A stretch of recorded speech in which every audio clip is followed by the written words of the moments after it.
strikes our mind is William Shakespeare. Shakespeare's greatness and preeminence as a dramatist is universally recognized. He is a master of dramatic dialogue, having so many centuries pass by, but still the plays of Shakespeare are yet in existence and remembered. Who can forget about his famous historical plays, Macbeth, Antony and Cleopatra, King Lear, and one among the best, Julius Caesar. The play Julius Caesar starts with Caesar as a towering figure in the political life of Rome. Owing to his growing popularity, his own dear friends initiate a conspiracy against him. This conspiracy reveals to us the working of human mind and betrayal in friendship. Antony's funeral speech is a perfect example of oratory and is one of the most celebrated passages in the whole range of Shakespearean drama. The fickle-mindedness of citizens of Rome, the way they are carried away by different oratory speeches is very well explained and witnessed in this play. So ladies and gentlemen, here are my friends enacting the murder scene and the funeral scene of the play Julius Caesar. They cried out, "Help all! They are to murder Caesar!" Go and ask the priests to offer sacrifice to gods immediately, and let me know if in their opinion I shall succeed. What is your intention, Caesar? You should not stare out of your house today. I am Caesar, and I shall certainly go out. The things which threaten me never had the courage to look at my face. And whenever such things see the face of Caesar, they are banished. Caesar, I never attached any importance to such humans. Yet now, I'm afraid of them. A lioness have given birth to the young ones in the streets. Graves have opened wide, and ghosts have come out of them.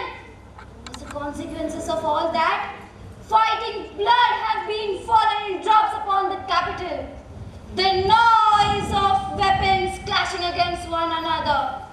The ghosts were heard screaming and uttering loud cries in the streets. Oh, Caesar, all these things bothers me a lot. What can be avoided to in this purpose, my mighty God? Yet Caesar shall go forth, and such presentiments doesn't bother me. When beggars are to die, there are no shooting stars seen flying to the atmosphere. But when a prince is to die, the sky itself proclaims the event.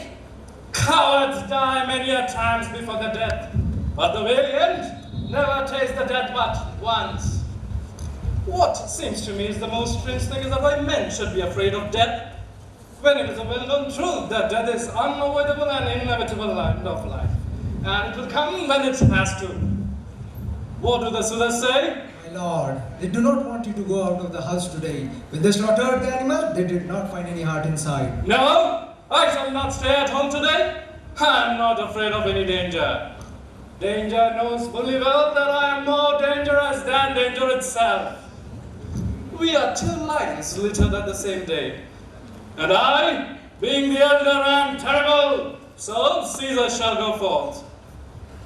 Alas, my lord, your wisdom is consumed in confidence. Do not go out today. Tell them that you are unwell. I implore you on my knees to listen to me and let my views. Very well. Let Mark Antony go and tell them that I am not feeling well and I shall not meet them today, just to please you. Here comes Brutus. He shall tell them so. Good morning, noble Caesar. You enjoy a good day. I have come to take you to the Senate House. You have come at the right moment. Go and tell the Senate House that I shall not meet them today. Tell them Caesar is unwell. Shall I? Caesar send a lie to them? Should I now feel afraid of those old men having white beards? Go and tell them that I shall not meet them today.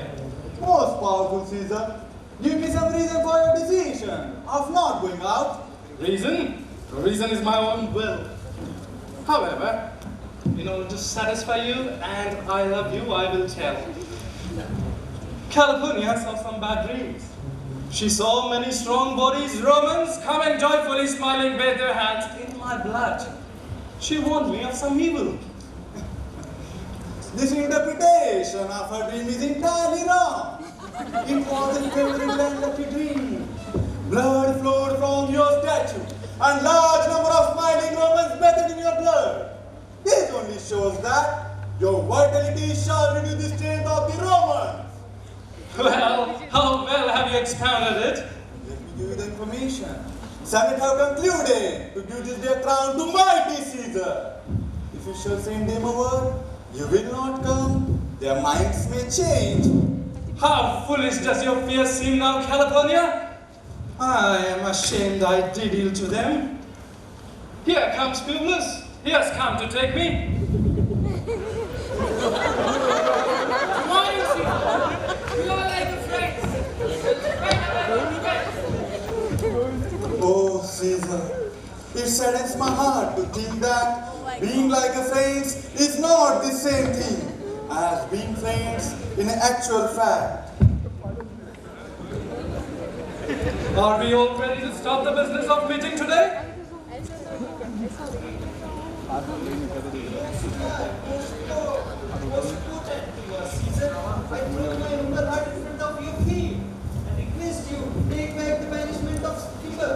Do not be so foolish to think that I'll be moved. My nature is stable and firm. His brother was banished by me. And if you think that I'll cancel it, that is impossible. I never take any wrong decisions.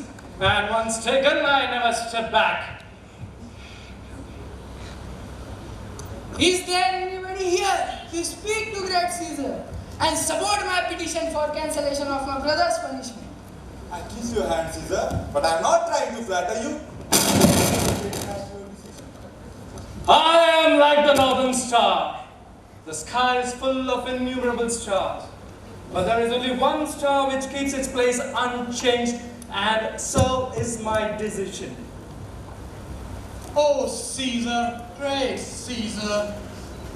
Speak hands for me. Take my hand, express my will in this matter, Caesar.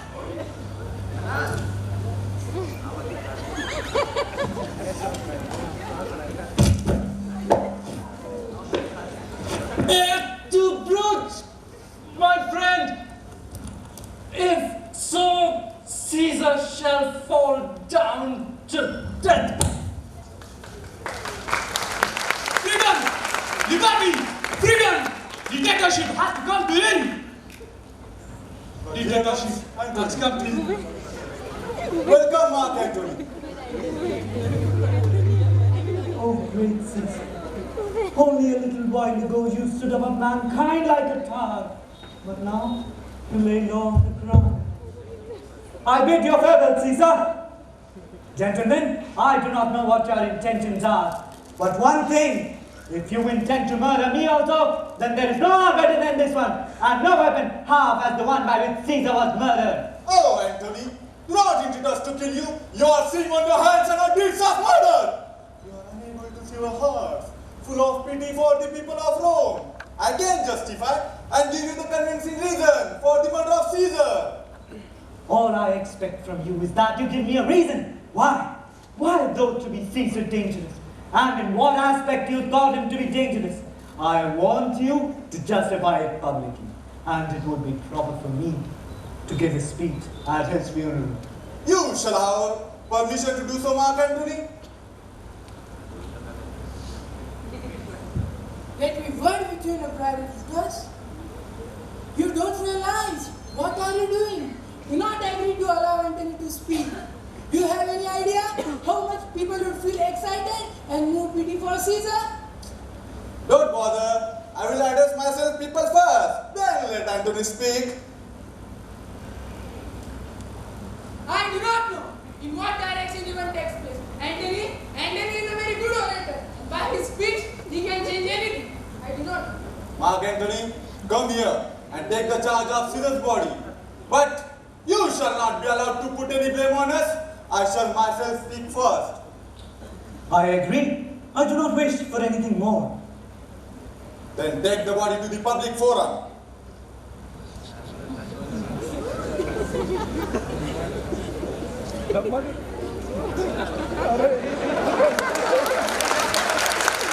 Oh, Caesar is murdered! Caesar is murdered! Caesar is murdered! Caesar is murdered! Caesar is murdered!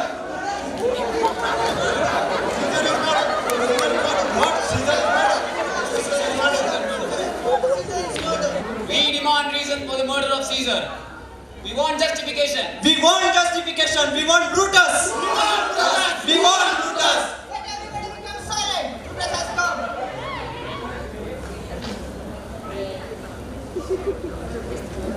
Romans, countrymen, and lovers of Rome, hear me for my cause.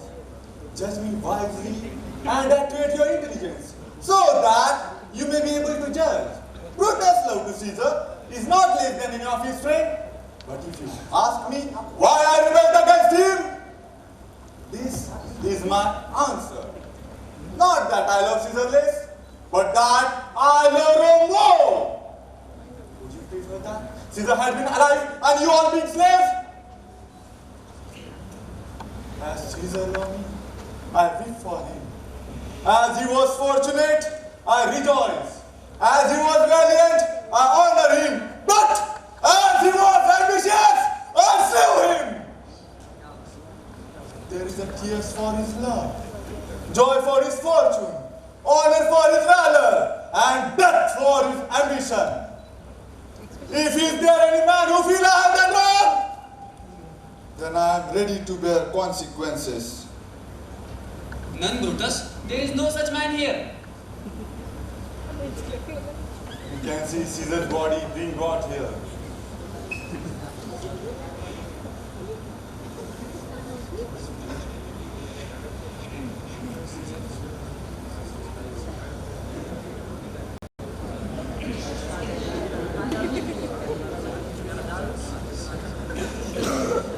I keep my best line to the benefit of the people for the Rome. And I shall make use that same dagger if my country needs my death. No, no, Brutus. You must live. You must continue to live. Let Brutus be made the king. Let us erect a statue of Brutus. Let us hail long life to Brutus. Hail Brutus! Hail Brutus! Hail Brutus! Good countrymen, let me live. And now Antony is going to make a speech without permission. So wait here till Antony has completed his speech. We will, Brutus, we will.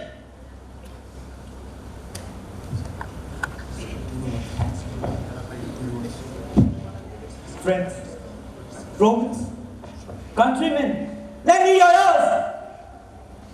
I have come here to bury Caesar, not to praise him. The evil deeds which men perform continue to be mentioned after their deaths, but the good deeds which men do are often buried along with their dead bodies. And let that be the case with Caesar. The noble Brutus has told you that he was an ambitious man. He was! If that is a fact, then it was a serious fault of Caesar, and for which he has paid a heavy penalty for. Today, here I come to speak on Caesar's funeral. He was my friend, just and loyal. But the noble Brutus says that he was an ambitious man. And yes, of course, Brutus is an honorable man. Caesar brought many prisoners with him to Rome and obtained ransom in exchange of their releases, which went into the public treasury and enriched Rome. I ask you, was this a sign of Caesar's ambition? When people cried, he wept for them. In spite of that, noble Brutus said that he was ambitious. And yes, of course, with all due means, Brutus is an honorable man. He might be telling the truth, of course. Three times on the the occasion of festival of Lupercalia, he was endowed with a princely jeweled crown, but they refused. This refusal was a sign of Caesar's ambition. Was this? And yes, of course, Brutus says he was ambitious, and Brutus is an honorable man. Today, here I come to speak what I do know. You all little have loved him once, without a cause. What cause withholds you then to mourn for him now? I beg your pardon. My heart is there, inside Caesar's coffin, and I must take a pause till it comes back to me. I think that there is much justice in what Antony has said. If we look at this matter rightly, we would have to admit that great injustice has been done to Caesar. Did you note Antony's words? He was so true about what he said. Oh, poor Antony. His eyes are red like fire. Now pay attention. He is speaking again. Only yesterday, Caesar's word could have overruled the world. But now he lay low on the ground. And there is nobody, not even the poorest, to show him respect.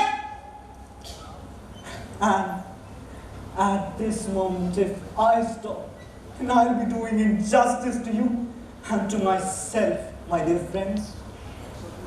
They were treacherous men who proved disloyal to Caesar. By no means they were honorable men. Those men acted like villains. They are murderers. They who murdered him, they are traitors and villains. Yes, they are. Yes, they are. All right. Gather around and make a circle around Caesar's dead body if you have sympathetic hearts in your breasts, and get ready to shed tears of sympathy for him now. Look at this place. Look! Runs the Cassius dagger through. See for yourself through this, the well-beloved Brutus stab. See what the stab Casca has made. For you know, Brutus was Caesar's angel. And it was the most unkindest cut of all when Caesar saw him stab, ingratitude more stronger than a traitor's arm. Oh, what a great fall it was, my countrymen. Oh, it is a pitiable sight. Oh, noble Caesar. It is a very sad day indeed. We must take revenge. On everything. Kill the murderers. Set fire to their homes. Let not even one of them escape. My good friends, sweet friends, let me not excite you with a sudden rebellion. I have not come here to win your hearts with tricky methods. I am no orator as Brutus is.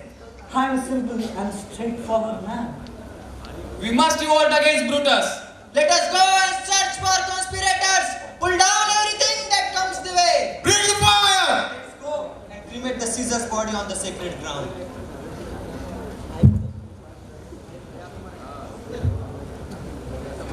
Now let the people do whatever they please. The mischief has been afoot by me, and it may take any course as it likes.